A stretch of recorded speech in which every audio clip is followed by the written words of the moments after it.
Hello नमस्ते। Korea आइसकेपछि तपाईँको भाषाको त्यति नै महत्त्व हुन्छ भन्ने कुरा हामी सबैलाई नुक्य भएकै छ है। त्यही अनुसार मैले अस्ति थोरै केही इन्फर्मेटिभ होस् भनेर थोरै यो भाषा सम्बन्धी केही कुराहरू मैले फेसबुकमा अपलोड गरेको थिएँ।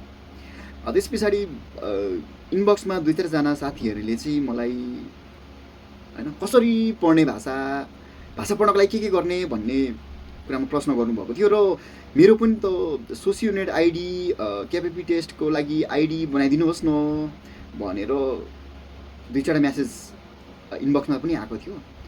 त्यही मध्येमा मैले 2-4 मध्येमा मैले 1जना भाइको मात्रै गरिदिने भएँ ल, सबैजनाको चाहिँ सकिनँ है। अब तपाईँले यो मेरो भिडियो हेरेर पनि बनाउन सक्नुहुन्छ र यो कुरामा चाहिँ किन पनि तपाईँहरू म यति सिरियस छु भनेदेखि मलाई पनि कोरियाको लगभग 4 वर्षसम्म चाहिँ मैले भाषा कसरी पढ्ने, मैले के गर्नुपर्छ भाषा पढ्नको लागि, कहाँबाट पढ्न सकिन्छ, आधिकारिक क्लास कुन हो होइन, आधिकारिक बुकहरू कुन हो, यस्तो कुरा मलाई केही थाहा थिएन क्या। मैले पनि सबै युट्युबतिरबाट नै ज्ञान लिएको हो होइन। अनि तपाईँ सोसियोनेटबाट कोरियन भाषा आधिकारिक क्लास लिन चाहनुहुन्छ भने तपाईँले सबैभन्दा पहिला किप टेस्ट दिनुपर्छ। त्यो किप टेस्ट भनेको चाहिँ के होला भन्नुहुन्छ भने चाहिँ तपाईँलाई तपाईँको क्षमता टेस्ट गर्ने क्या। जस्तै कोरियाको खामजाङ खोसी जस्तै हो क्या है। तपाईँको लेभल कति छ त भनेर त्यसले तपाईँलाई फ्याङ्गा गर्छ है। अनि तपाईँको लेभल अनुसार तपाईँले पछि पढ्न पाउनुहुन्छ है त। अथवा म पढ्दिनँ 1 2 3 4 लेभलसम्म म सेल्फ पढ्छु, 5 लेभलबाट मात्रै म पढ्छु भने पनि हुन्छ। त्यसको लागि चाहिँ तपाईँले छुङ्गुप इल र इ भन्ने किताब चाहिँ तपाईँले खाएर एक्जाम दिनुपर्छ, अनि मात्रै ओदानी आउँछ है। त्यस्तो छ। अनि तपाईँको फ्याङ्गा मूल्याङ्कनमा चाहिँ के हुन्छ भन्नुहुन्छ भनेदेखि एउटा हामीले नेपालमा आइपिएस मा एक्जाम दिए जस्तै तङ्गुराम लगाउने होइन, गोलो लगाउने, र अर्को चाहिँ खुसुल सियम हुन्छ है।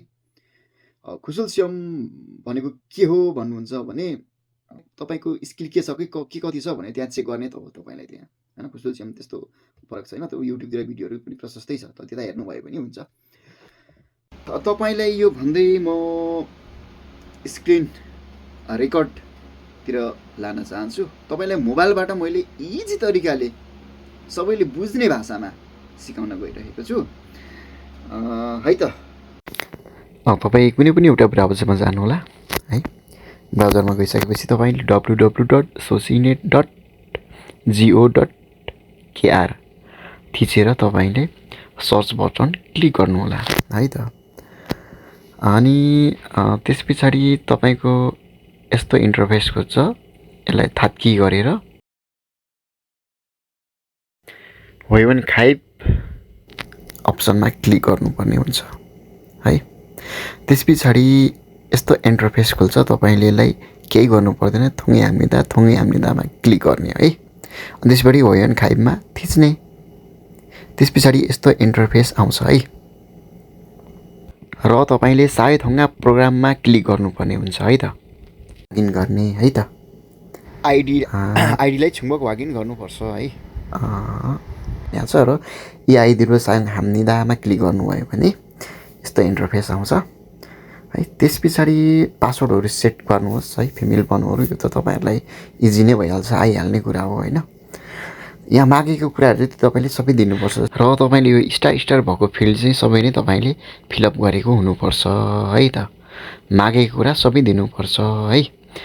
अनि वगिबिन थुङ्लुकचुङ हालिसके पछाडि सिलमेङ इन्जु गर्नुपर्ने हुन्छ, र यहाँ सिलमेङ इन्जु छङसाङ छरी थिए सुम्निदा भनेको छ है।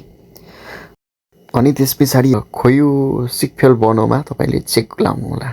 त्यस पछाडि तपाईँले अरू केही गर्नु पर्दैन, वेवन खाइबमा क्लिक गर्नुभए काम तमाम तपाईँको सोसियोनेट आइडी बनियो। अनि अब आइडी पासवर्ड लाएर लगइन गर्नुहोस् है। त्यस पछाडि यस्तो इन्टरफेसको खुल्छ, यसलाई तपाईँले थात्गी गर्नुहोस् है त। त्यसपछि पनि फेरि यस्तो इन्टरफेस खुल्छ है। यो सायद हङ्गा प्रोग्राम फ्याङ्गा सिन्चङबाट नै तपाईँको IP test ID password setup गर्ने हो है। यो सावैथोङा प्रोग्राम्स फ्याङ्गा सिन्चाङमा क्लिक गरे पछाडि तपाईँले यस्तो इन्टरफेस आउँछ। त्यहाँ तपाईँले जुम गरेर देखाउँछु। फ्याङ्गा सिन्चाङ भनेर देख्नुभयो नि यहाँहरूले। र यसको तपाईँको राइटपट्टिको कर्नरमा अहिले एउटा अप्सन आउँछ है त। राइटपट्टिको कर्नरमा थोमै हाम्निदा भन्ने अप्सनमा चेक लगाएर सिन्चाङ बटनमा क्लिक गर्नुभयो भने त्यस पछाडि यस्तो इन्टरफेस खुल्छ है। आइडी इरुम वेगिन थुग्रुक भनौँ। यहाँ पनि तपाईँहरूले स्टार भएको फिल्ड चाहिँ फिलअप गर्नुपर्छ है। एकैजना फिमो पर्न सेट गर्ने, छुसो सेट गर्ने, फोन नम्बर राख्ने, तपाईँको गुकजकमा नेपाल राख्ने, छेरु छाकियकमा तपाईँको E7 हो, E9 हो के छ त्यो राख्ने। त्यस पछाडि आलिम सुसिन थोङै गर्ने र छजाङ गरेपछि तपाईँको किप टेस्टमा आइडी र पासवर्ड सेटअप भयो है। त्यसपछि काम तमाम हो भने खाइप सङ्गोङ थेस सुनिदा है। त्यस पछाडि यस्तो इन्टरफेस खुल्छ। यहाँ आइडी पासवर्ड र क्याप्चा लाएर लगइन गर्ने। र यो तपाईँले देख्दै हुनुहुन्छ नि, यो भनेको चाहिँ छङाप फ्याङ्गाको हो। यो हामीलाई आवश्यक छैन। हामी भनेको चाहिँ साजन फ्याङ्गा हो क्या। त्यस पछाडि तपाईँले अब यहाँबाट होइन अब पिबिटी सिबिटी इक्जाम कहिले हुँदैछ भन्ने स्केड्युलहरू हेर्न सक्नुहुन्छ। पिबिटीको सकिएको रहेछ, सिबिटीको हेरौँ त छ कि केही। सिबिटीको पनि सकिएको रहेछ। 6 महिनाको 18 तारिक 7/3 त एक्जाम पो रहेछ। यसमा पनि रहेनछ। तल हेर्दै जाउँ। छैन अहिले तत्काल आजको मितिसम्म चाहिँ छैन रहेछ। सिबिटीमा पनि पिबिटीमा पनि। किप टेस्ट दिनको लागि र तपाईँहरूलाई एट लास्टमा चाहिँ सोसियल नेटको होम पेजद्वारा है, होम पेजमा तपाईँको किप टेस्ट लेभल कहिले हुँदैछ है। जस्तै अब साजन फ्याङ्गा हो हामीले सुरुमा दिने, छुङ्गान फ्याङ्गा र छोङाप फ्याङ्गा है र खुयायोङ भन्नेहरू हुन्छ। धेरैवटा फ्याङ्गा हुन्छ। यसमध्येमा हामीले लिने भनेको साजन फ्याङ्गा है। तपाईँलाई मैले यहाँ जुम गरेर पनि देखाएको छु। साजन फ्याङ्गा चाहिँ तपाईँको ओछा चाहिँ 5औँ पटकको चाहिँ यो वर्षको 5औँ पटकको एक्जाम चाहिँ 8/2 हुने रहेछ। र निवेदन गर्ने समय चाहिँ 7/15 7/19 रहेछ है त। 7/15 7/19 चाहिँ तपाईँले एप्लिकेसन गर्नुपर्छ। एट लास्ट है, आशा छ तपाईँलाई यो भिडियोले केहीसम्म हेल्प गर्नेछ र हामी पनि अध्ययनमा प्यासन राखौँ, अध्ययन गर्ने बानी बसालौँ है।